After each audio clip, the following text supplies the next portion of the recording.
Hola, ¿qué tal? Dans cette vidéo, nous allons définir ce qu'est le discriminant d'un polynôme du second degré et voir en quoi il pourra nous être utile par la suite pour les calculs de racines, les résolutions d'équations, les résolutions d'inéquations. On considère un polynôme de degré 2 de la forme ax carré plus bx plus c avec évidemment a différent de 0. Eh bien, on appelle discriminant le nombre que l'on note delta, c'est la notation officielle, qui est égale à b au carré moins 4ac. B étant ce coefficient-ci, A celui-là et C celui-là. Donc ce sont les coefficients dans notre trinôme du second degré. Cette formule est très importante dans le chapitre sur les polynômes du second degré. Polynôme, équation, inéquation du second degré. Dès qu'il y a du second degré, cette formule est très importante. Donc il faut la connaître par cœur. Alors, on va calculer delta ici sur un petit exemple. On a un polynôme qui est x carré plus x moins 6. C'est bien un polynôme du second degré avec a égale 1, b égale 1 et c égale moins 6. Si on applique la formule qui est ici, delta ici va être égal à b au carré, c'est-à-dire 1 au carré, moins 4 fois a, c'est-à-dire 1, fois c fois moins 6. Et donc ça, c'est égal à 1 moins 24, c'est-à-dire à 1 plus 24, est égal à 25.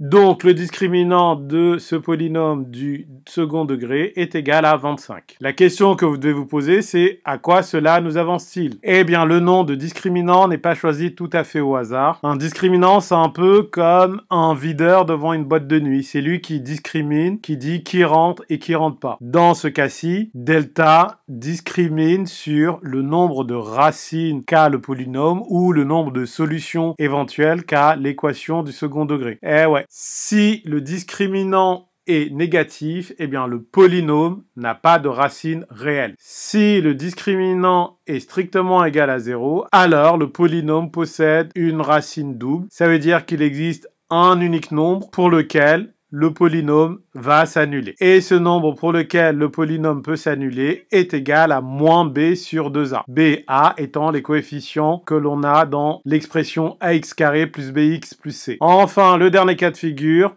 si delta est strictement positif, le polynôme possède deux racines distinctes. C'est-à-dire qu'il y a deux valeurs pour lesquelles le polynôme s'annule.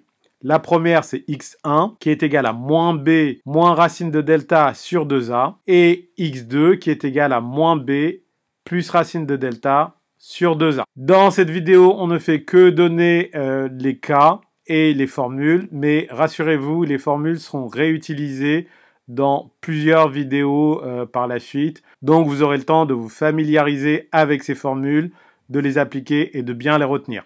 Mais elles sont hyper importantes, il faut les retenir. Dans ces deux formules, on voit apparaître delta. Donc delta est vraiment utile dans les calculs de racines, comme je vous l'avais dit un peu plus tôt. Donc il est important quand vous calculez un delta d'y aller doucement parce que si vous vous trompez sur la valeur de delta, ça va forcément impacter toute la suite de votre calcul. Donc delta, le nombre que nous venons de définir, est utile pour calculer les racines du polynôme du second degré que nous avons à traiter. Ça permet de résoudre les équations de degré 2 de la forme ax carré plus bx plus c égale 0. Puisqu'on rappelle encore la définition de racine, les racines d'un polynôme sont les valeurs de la variable pour lesquelles le polynôme s'annule. Donc trouver les racines d'un polynôme p de x, ça revient toujours à résoudre p de x égale 0. Delta va nous être utile pour factoriser un polynôme du second degré. Jusqu'à présent, on savait factoriser les expressions du second degré quand il y avait une identité remarquable ou quand on nous suggérait la forme factorisée. On pouvait développer et se rendre compte que c'était bien la forme factorisée du polynôme. À partir de cette année, on va être en mesure